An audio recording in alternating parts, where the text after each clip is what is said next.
The temperatures are heating up and the pools citywide are set to open Memorial Day weekend. Right now, in advance of that, there is a big push underway to make sure that more and more of us are safe in the water. At 51, Kim Thomas is overcoming a lifelong fear of being underwater. I hated the feeling of having water go into my nose or into my throat and I just coughing. But Kim says the urging of her boss and the lofty One America legacy goal of teaching 50,000 Hoosiers how to swim this year as Indy hosts the USA Olympic swimming trials in June is what inspired her to act. And literally, I think it was like 2 a.m., I signed up for a class that started at 11 a.m. the next day. Deep breath, deep breath.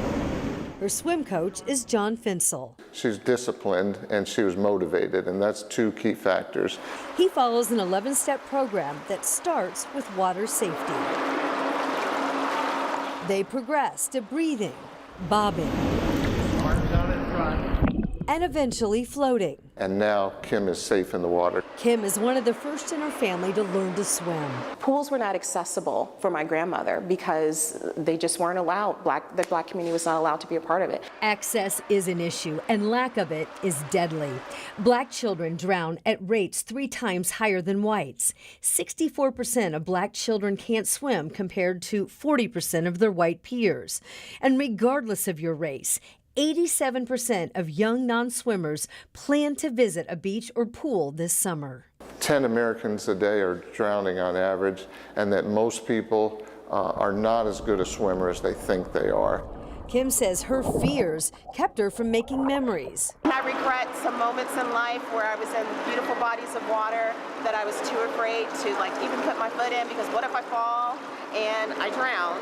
So I've really missed some key moments in my life because I couldn't swim. Now she's working on her strokes, starting with freestyle, and she's encouraging others to overcome obstacles too. I know in the black community, oftentimes we're worried about our hair. I heard myths that your hair will fall out because of the chlorine, and there really is a sensitivity to it. But put all of those excuses aside And commit that now is the time to learn a sport that could potentially save your life or someone else's.